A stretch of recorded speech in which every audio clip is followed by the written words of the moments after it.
The charging documents reveal the suspect in the case may have been planning a mass casualty event of some kind.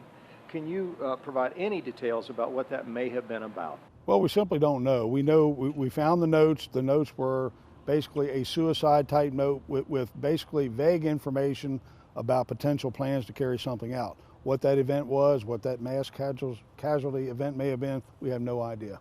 It is clear from the evidence found that he did have the tools and capability to do something. Is that accurate? Absolutely. We found a number of rifles, shotguns, a number of handguns, explosive devices that were built, and materials to build more devices. So it's very concerning about what was going on in his apartment. The suspect in this case had a social media handle on Snapchat as The White Josh and was known as Redneck Josh.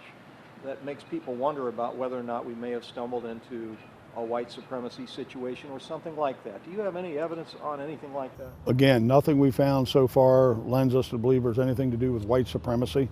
I think that was just his personal identifier, his personal handle, and we found nothing to indicate that. Is there any reason to believe that the individual who's the victim in this case and the suspect somehow were planning together or part of a mass casualty plan of any kind? Not at all, not at all. What we know is that the victim in this case, sadly, the 19-year-old Curtis Smith, was probably, you would say, maybe not even a friend. I wouldn't even call them friends, but maybe they knew each other through school. We don't know of any real close associations. We don't know. I don't believe for a minute that they were involved together in any of this thing that we're talking about, such as any type of mass event. I have no reason to believe that. It appears as though the victim may have been in contact with the suspect to buy a firearm or something like that. Is that accurate, or was it about the car? We're really only speculating, and I really don't want to speculate too deeply into this. Again, they knew each other. We don't know how close their relationship was. So really it's not fair to either one to speculate, especially the victim.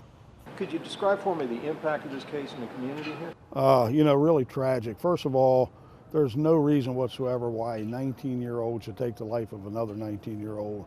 Again, the victim in this case was a bright young guy, good student, had a great future ahead of him. I think he was going to tech school to be an HVAC tech.